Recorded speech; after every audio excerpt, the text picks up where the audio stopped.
Hey, welcome to FailCraft Casts. I'm Hammy. This is our Ladder and Learn stroke New Player Monday introduction to Deathrattle and Feign Death in Hunter with Goblins versus Gnomes. This is shown up. So we've done a 2-minute summary. You can click the link in that bottom left if you're on YouTube. That's going to take you to the quick summary of this deck. This is a longer summary where we take a look at the cards involved and then play a couple of games. We're going to be playing casual mode. There's nothing better than casual mode for checking out a deck that you're new to and if you don't want to burn your ladder rating. Right, what does this do? Well, Deathrattle and Hunter have always been together. Summoning a minion with Deathrattle, gaining 1/1. The Undertaker from Naxxramas has been evil. Web spinners, all of the similar loot hoarders. Mad Scientist for pulling your secrets as Hunter. And we've got 2 explosives, 2 freezings there for ultimate evality. All of this, fairly standard for Hunter. You're going to know these kind of things. If you're a new player, then basically you can buff up Undertaker by throwing out lots of cheap early game Deathrattle minions, because the Undertaker gets buffed for every single Deathrattle minion that's played. Beg pardon me. With the traps, these can be slowing down your opponent, blowing up opposing minions, and the Mad Scientist, if it dies, will pull you a secret into play for free from your deck. So that means you can get effectively free secrets using the Mad Scientist. Eagle Horn Longbow we use for control. Loot Hoarder can draw cards. Web Spinner will give us beasts. They could be amazing, they could be terrible. We just don't know. What is interesting about this deck? Harvest Golem, another Deathrattle, another good early game rush pressure card. But basically in the early game you're throwing out cards behind the Undertaker to make sure that you get control of the board and hit your opponent in the face excessively. Where the Deathrattle element really gets interesting now is 2 things. 1, Feign Death, and 2, Baron Rivendare. So Baron Rivendare from Naxxramas, your minions can trigger Deathrattles twice. Brilliant. If they die, you get double the benefit.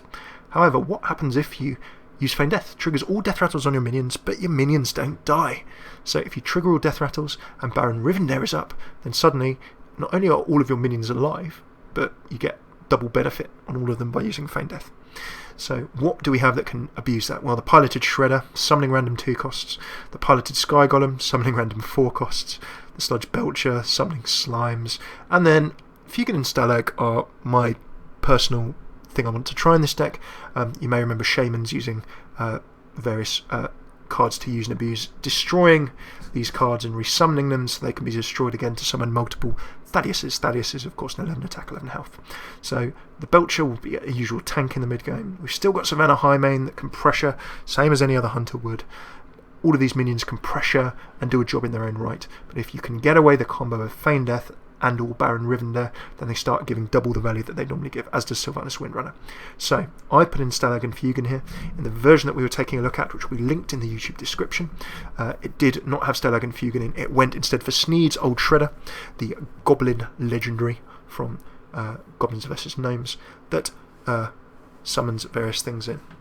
So yeah, and as Lud has mentioned live on Twitch, you could have Rag and Simna. There are other finishes you can go for.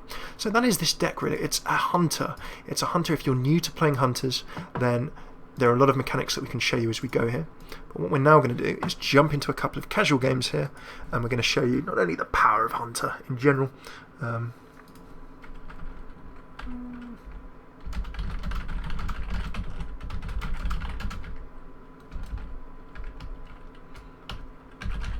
There's a good question to Noble Tea Farmer. He says, I'm new to the game, I'm currently getting all the basic cards. Would you recommend GvG packs or classic packs? I think the first thing I'd probably do is play through all classes to level 10, or play through at least a couple of classes to level 10, so you get a feel for all the classes and know what you like. And then after that, what I'd probably try and do is start using, completing the daily quests for some gold, and then perhaps start taking a look at Arena. There are loads of people who can do a great job. I mean, we pick arenas every Tuesday night, live on stream.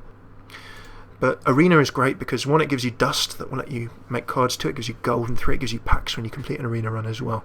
So Arena is a very cost efficient way of building things up. So now comes an Undertaker. So when you've done one of those, I would probably, I'd do that probably before buying any packs. If you want to buy a few packs, I'd probably, as Lud said, maybe buy some basic packs. But remember, there's loads of ways you can earn gold and running arenas. If you can string not only does Arena get you really familiar with all the cards and a lot more about sort of how to play the game, it also, the rewards are pretty good for you as well. So I've done something a bit silly, and I've thrown out an Undertaker on his own. I've got away with it, but if you throw out an Undertaker on its own, then a lot of people will try and remove that immediately. So into turn 2, I'm quite happy to have a loot order. I dare you to feign death the leper gnome.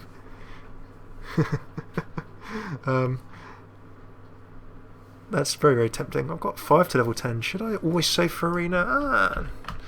That's a good question. You don't have to. Not always. Do what you think's fun.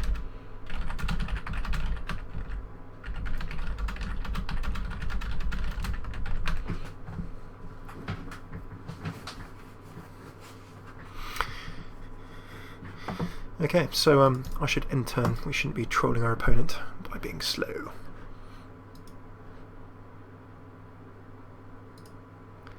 Shawnee D says the only thing in the campaign I have to beat is Kel'Thuzad. Do you know what? Confession.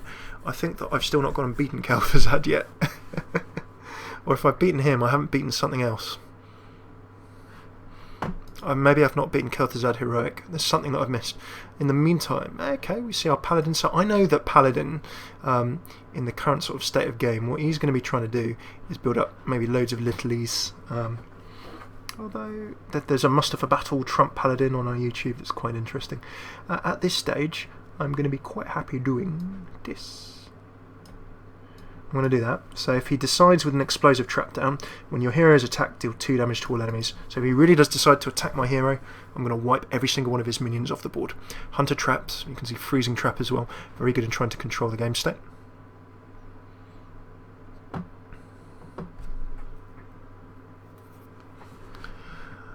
Ooh, strategies for Kel'Thuzad. Ooh, there we go. There's the explosive trap. Comes out. So Kel'Thuzad. Ooh. I can't remember. I think I can't. Oh, it's been a while since I've done this. Okay.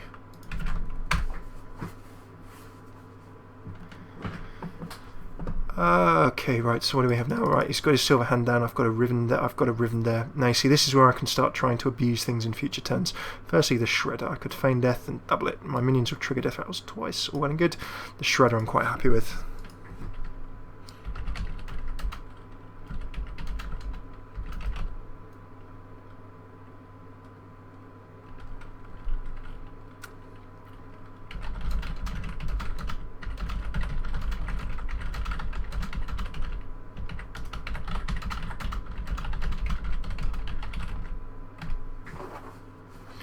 Okay, so we now have a Yeti down, which is no fun at all.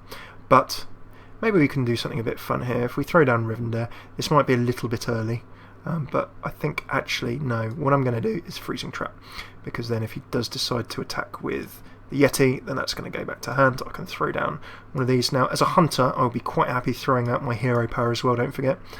But I'm setting myself up here to try and get the maximum value out of Rivendare and Feign Death. So if I throw down Rivendare next go, I'm hoping he attacks with the Yeti, because if he does, that goes up to his hand with the Freezing Trap. There we go. He's going to attack. If enemy minion attacks, return it to its hand, and it costs 2 mana more. So a real nice piece of control there. Then goes our Reinforce, and now we can start having loads of fun.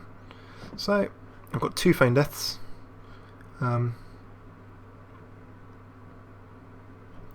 Shadowrun Cleric.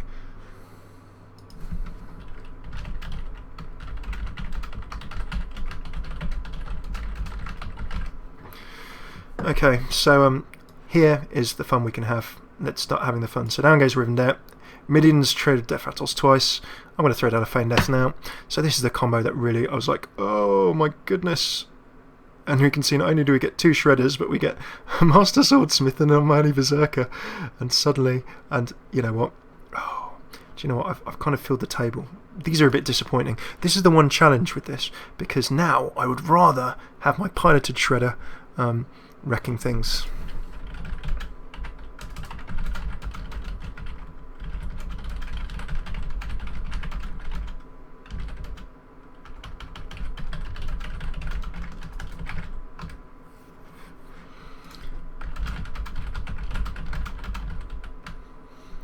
Okay, so what do I do here? Well, I don't want to die. See, look, suddenly it's like, if I kill this, I'm not getting maximum benefit. It's like, oh, go on then, okay. Well, I'll get 1. Oh, I get a pirate. Whenever you get summon a pirate, go 1 stealth. So that is the severe impetus of this deck in action. Look at that. I managed to get away my turn 6 combo. Now remember, we're playing in casual mode, so this might well be a new player to the game, or a relatively recent player, so this is no reflection of this player's skill or anything like that. Casual mode is where you go to have fun, as indeed any mode to have fun, but especially casual mode is a brilliant place for trying out new things. So no shame in having some fun and trying things out in casual mode. It's a great place to see how things can work. So I'm going to get rid of these because I would quite like to trigger some more exciting Deathrattles. Down goes the Savannah Highmane. And let's charge forward with all our things. I'm not going to be summoning pirates. Yarr. One-eyed cheat.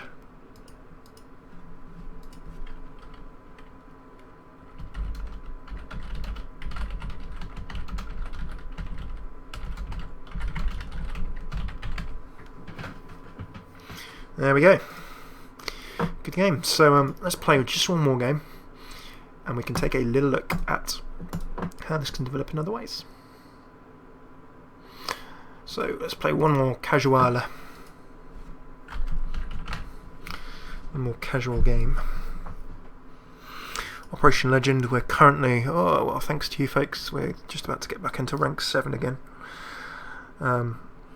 The plan is to Legend this December, so keep an eye out for us laddering and learning, and in Operation Legend, check out youtube.com/FailCraft Casts.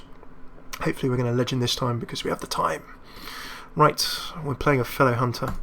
I don't like this. I'm going to trade everything because I want Undertakers, your mulligan strategy. What do you do if you need to throw your hand back on this deck? Pretty simple. I would like an Undertaker, or if I can't get an Undertaker, I want cheap early minions.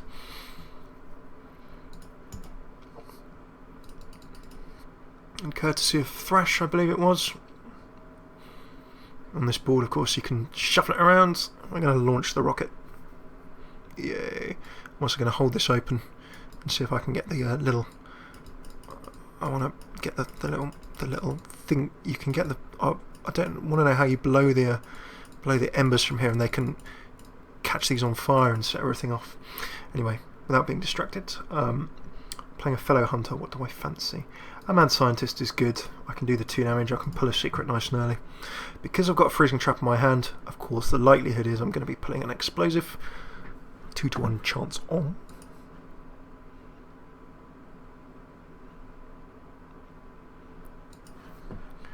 And a Loot Hoarder goes down for my opponent.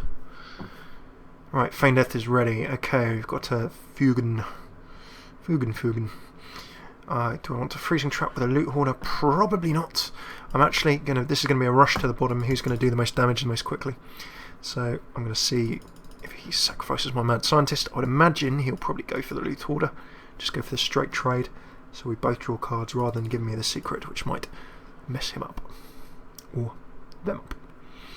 Down comes a coin. We've got 4 mana. Expect to see lots of... Oh, a Chillwind Yeti coming out. Very nice indeed. But... I have an easy option here now. I can throw down the Freezing Trap to deny that Yeti. So I'm going to do that trade now. Now I'm also going to throw down a Freezing Trap. Okay, and you can see my setup is slowly coming together here. I can throw down a Loot Hoarder as well. Now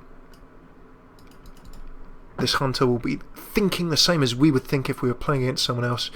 Is the decision... Is it going to be a multi-shot? Just goes straight for the control. It's not even a problem for him, even if that goes back to the table, and he will then get both the Explosive Trap and the Freezing Trap. But the Explosive Trap only does 2 damage to him. It would be a lot worse if that Explosive Trap went off if he had a whole board full of small minions. So our opponent is probably quite happy with that. Right, so turn 5, I'm going to show my hand and be like, ooh, 2 options here. Now I can throw down a Fugen straight away, or I can throw down Undertaker and a Piloted Shredder. I'm going to throw down the Undertaker and Piloted Shredder because that gives me a little bit more table presence.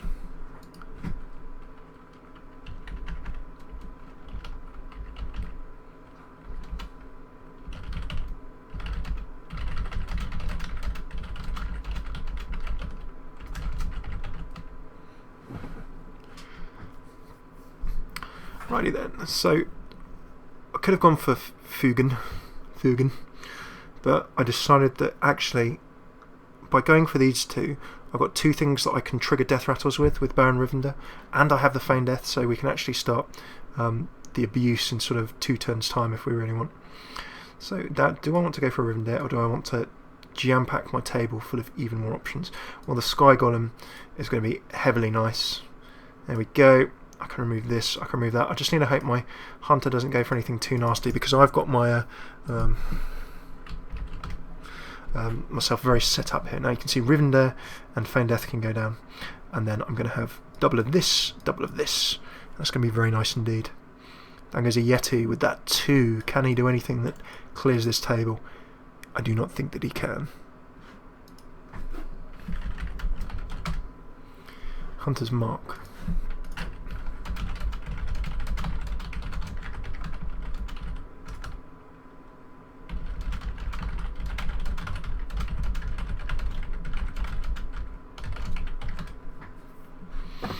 Okay, so he's managed to arcane shot away, alas. Oh, what's happened to that one? A very golden, weirdy looking shredder there, piloted shredder.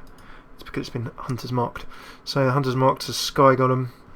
We then got a wee spell stopper. That's why the adjacent minion cannot be targeted by spells or hero powers. I do like the wee spell stopper. That's loads and loads of fun. Okay, so how are we going to progress here? Well, I can start abusing the shredders. Can I? Not quite. Thursday. Yes, I think so. I think Thursday will be good. Righty. So, do I just start abusing this straight away, or do I try and build up even more of a table to do so? Oh.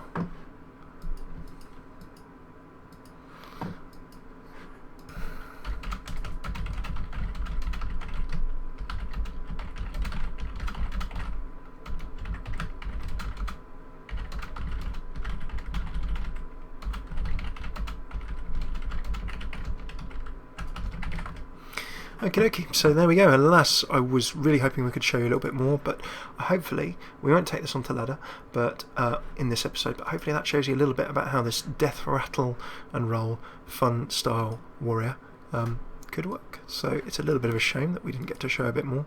I was not being slow intentionally there, I was trying to work out what the best play was, and that's a nice way to leave it. If you need to think through the plays, then think through the plays. That's absolutely fine. So thanks very much for tuning in. If you're on YouTube, please do check out twitch.tv/FailCraft Casts. As you can see on the left, we go live Monday through Friday at those times. On the bottom left, you can check out at FailCraft Casts over here on Twitter, and we'll always tweet when we're going to be going live. Do not forget YouTube as well. You can see the URL there, and then there's loads of episodes you can sub. If you can't watch a stream live, just come join us on YouTube. We have nice little short deck guides that we're doing, as well as our longer recordings of our streams. Last but not least, the website's failcraft.org. You'll find some news bits, various other things going on there as well. Maybe a few things that don't work so well on a video. Some links, new players guides, resources, and bits and bobs going on too. So thank you so much for tuning in. It's been great to have you with us, and hopefully see you some other time. Hearthstone Half Hour, this has been, and Hammy, am I, and Yoda talking are we.